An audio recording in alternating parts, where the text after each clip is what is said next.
Verso 17. Y su palabra carcome como gangrena, de los cuales son Himeneo y Fileto. Acá Pablo está primero mencionando a dos personas que son como gangrena, que carcomen, que son como cáncer, en otras palabras, que significa una célula viva y muerta. Digo, no está viva, pero tampoco está muerta. Le llaman una célula zombie. El cáncer es una célula, inicia con una célula zombie, entre viva y muerta. Tenemos que entender que cuando nosotros no practicamos la palabra, estamos hablando de vida, pero como no la practicamos, no vive en nosotros. Somos una célula, o somos una parte del cuerpo, o queremos ser una parte del cuerpo, y carcome, mal enseñamos. Yo sé, por ejemplo, de entre los siervos, a mí me pasa, por ejemplo, hay ciertas cosas donde convivimos, hablamos, bromeamos, nos reímos. Hay algunos chistes cristianos, los he escuchado entre pastores y todo. Pero siempre, gracias a Dios, conozco hermanos, y lógicamente me conozco. Tiene que haber tolerancia. Digamos, una cosa es una broma, una cosa es un decir, una cosa es... Pero cuando definitivamente ya nos salimos de ciertas cosas, necesitamos ponerle un alto. ¿Por qué hablo esto?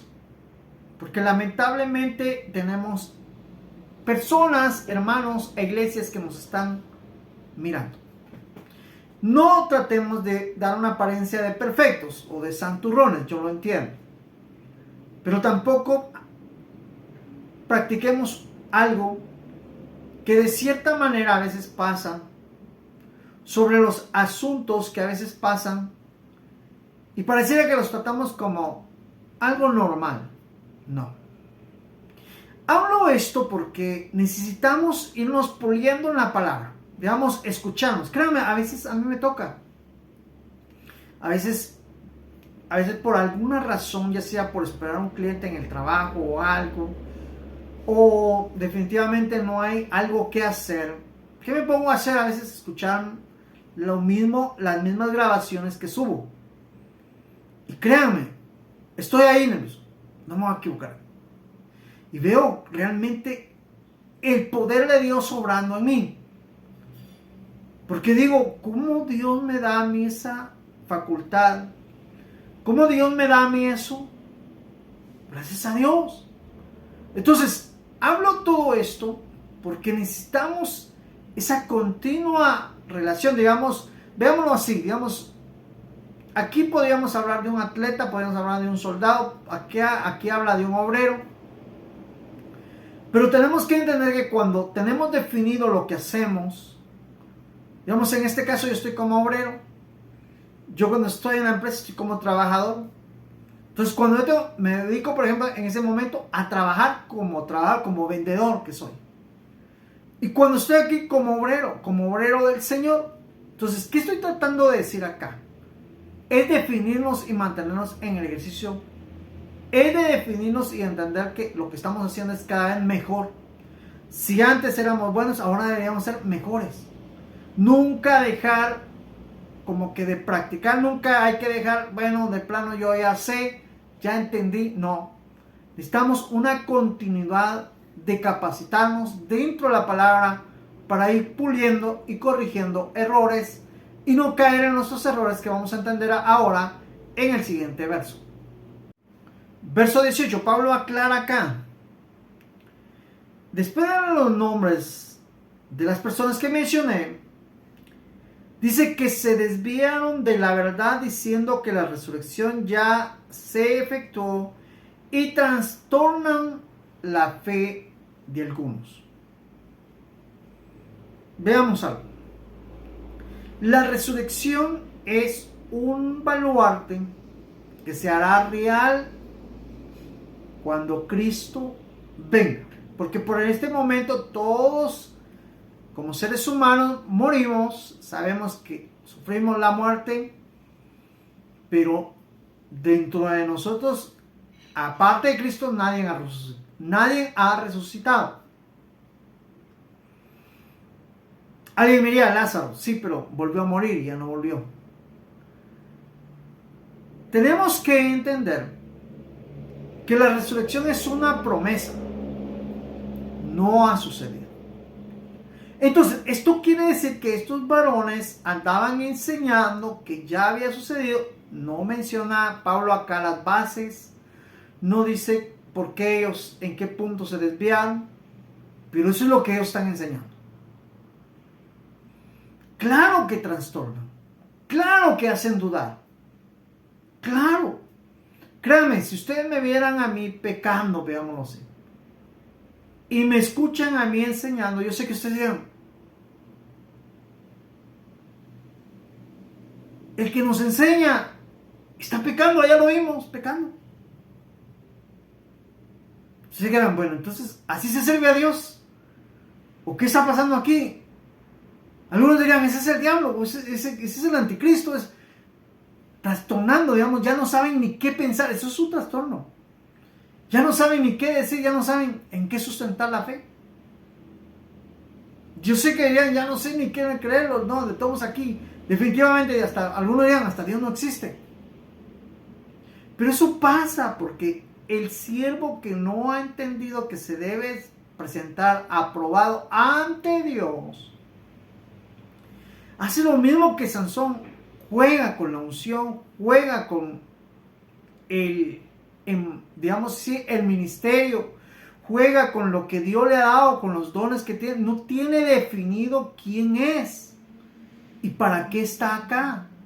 Entonces, cuando alguien no tiene esto definido, hace esto. Y los que ni bien empiezan en el Evangelio, o los que están medio en desarrollo, terminan más confundidos y trastornados y no quieren saber más del Evangelio.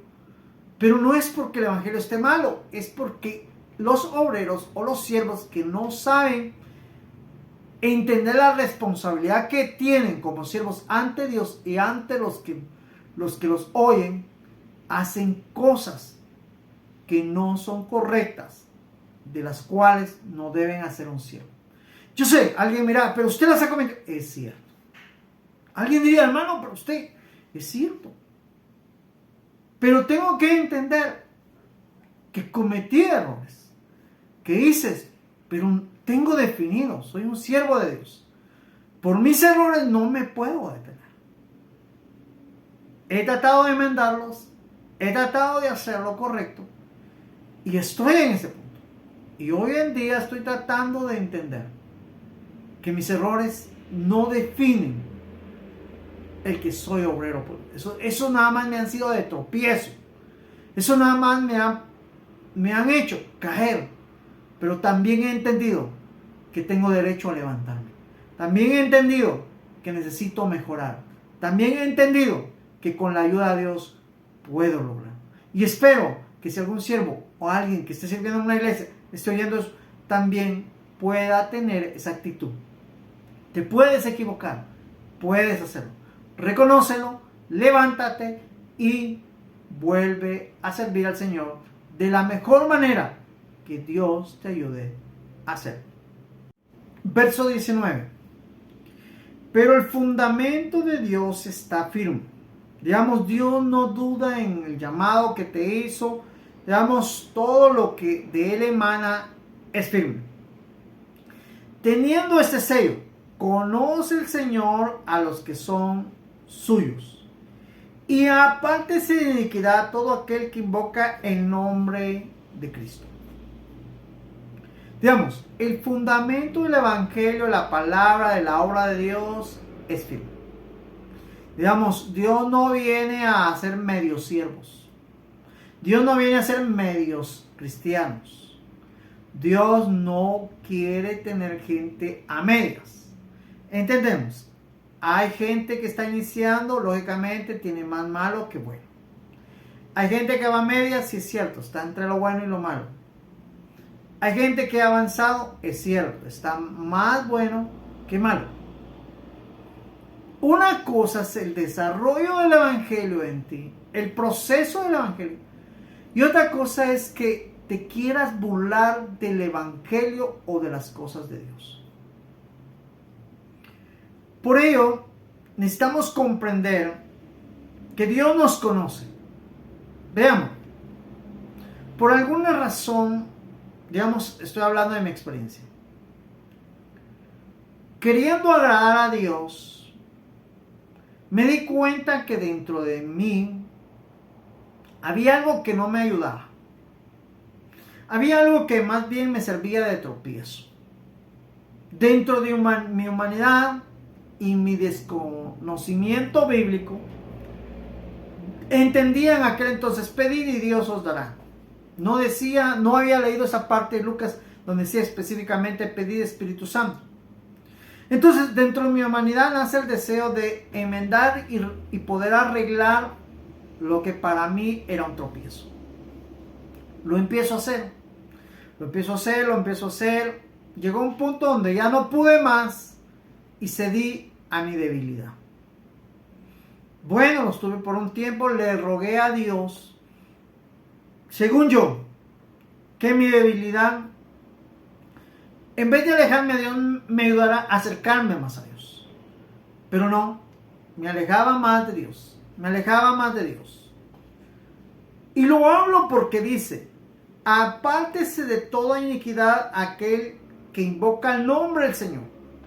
Esta debilidad no me acercaba a Dios, me alejaba de Dios. Pero aún así yo le decía al Señor: yo quiero agradarte, tú lo sabes, tú entiendes, mi anhelo es honrarte. Pero necesito arreglar esta debilidad. Algo como Pablo, una enfermedad. Pero en mi caso no era una debilidad. Entonces le empecé a orar a Dios y entendí que solo Dios me podía ayudar a superar esa situación. Lógicamente, al querer dejarlo en la mano de Dios, iba a recibir algo de Dios. Que esta situación mejorara o empeorara. Bueno, lo que menos quería era perder. Y realmente me di cuenta: apártese de toda iniquidad. Definitivamente esta habilidad me va a pecar. Así que apártese. Entonces, créanme, le oré a Dios y Dios contestó. Y Dios obró. Cuando esto aconteció, para mí fue demasiado duro. Créanme, me desubicó porque era como una forma de crear a Dios, pero al final no estaba orando a Dios. Porque había práctica de pecado. Y dice: invocando el nombre, apártese toda la gente. Me tuve que apartar. Me acuerdo que el Señor se acercó y me dijo: es tiempo que regreses y que entiendas. Y empecé a hacerlo. Realmente me di cuenta que uno a veces quiere agradar a Dios según su pensar, según su entendimiento. Y según interpretemos a veces la palabra, porque yo tenía hasta texto para hacerlo. Pero cuando entendí el trasfondo y el punto exacto a la palabra que me estaba llevando, lógicamente queriendo pedir Espíritu Santo, el Espíritu Santo lo primero que te va a hacer es alejarte del pecado. Y lógicamente pues lo hice, empecé a experimentar lo de Dios y hoy le doy gracias a Dios por esa situación que pude superar. Entonces, entendamos, Dios nos conoce.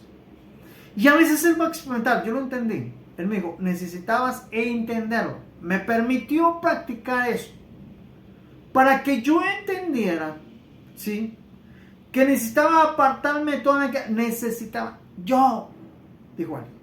Porque muchos de los: Señor, ayúdame a dejar este pecado. No, yo sabía. Entonces le decía al Señor: sé que lo tengo que dejar, ayúdame a dejarlo.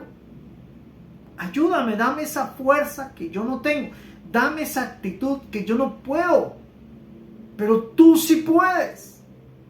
Y Dios sucesivamente fue haciéndolo y me llegó al punto donde ya no más. La gloria sea para Dios porque es Dios obrando en tu vida. Entonces me conoce. Pero tengo que tener claro: apartarme de toda iniquidad aquel que invoca el nombre de Cristo. Esa es otra forma de entender cómo acercarnos a Dios de una manera aprobada.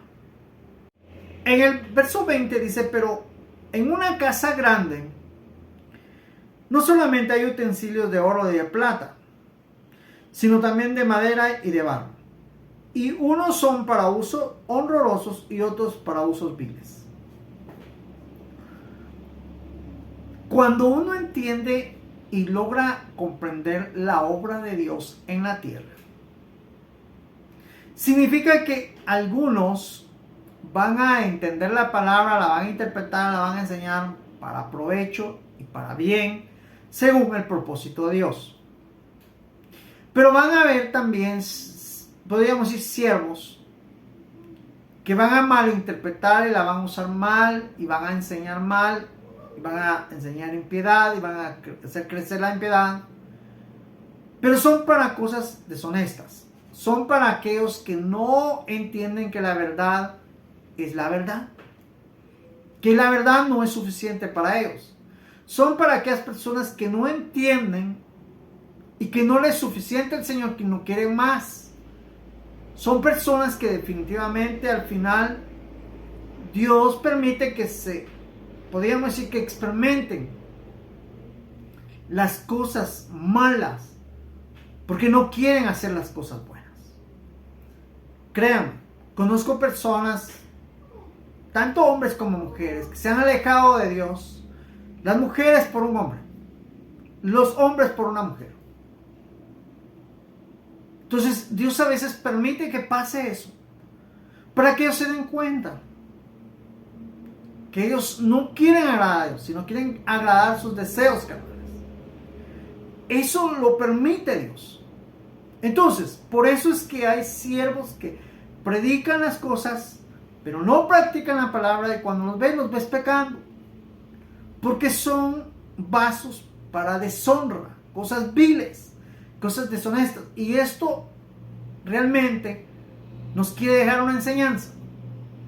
Que nosotros no podemos poner los ojos en los siervos, en las siervas, en las mujeres, hombres o pastores, profetas o apóstoles, como ustedes quieran llamarse. No.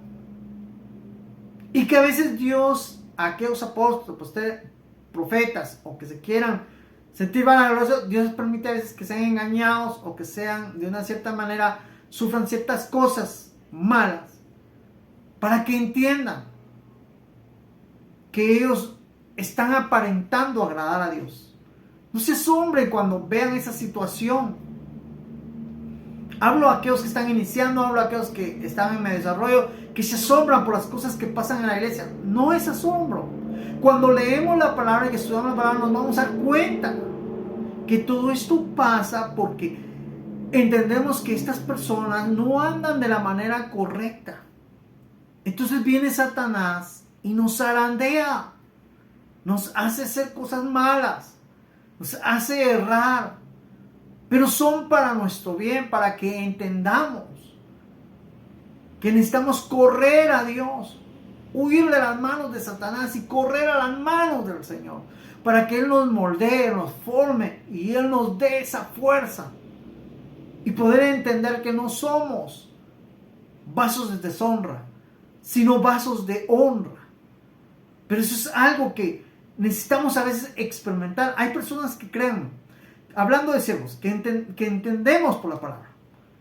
Y algunos hasta los hechos necesitan llegar para entender. Ahora, necesitamos comprender esto porque nos conoce Dios. Y a veces necesitamos, como que, veámoslo de esta manera, ser probados. Inclusive caer, ser humillados, porque a veces necesitamos comprender que no hay mejores manos en las que queremos estar, sino en las manos de Dios. Pero antes necesitamos estar en manos viles, manos horribles, que son las de Satanás, que a veces nos moldean. Digamos, lo que Él a veces hace con nosotros es para moldearnos, es para darnos a entender que nosotros somos siervos de Dios. Por lo cual necesitamos entender que si queremos invocar el nombre del Señor, alejémonos de toda iniquidad, alejémonos de todo pecado, alejémonos de todo eso que no es grato delante de Dios. Así que si tú has caído en algún vicio, tú has caído en un error o por alguna situación te has alejado de Dios, te queda algo. Te conoce Dios. Pero si quieres que Dios te utilice, quieres ser un vaso de honra, necesita el Señor que te alejes de toda iniquidad, que te dejes moldear y que solo así vas a lograr ser un verdadero siervo de Dios.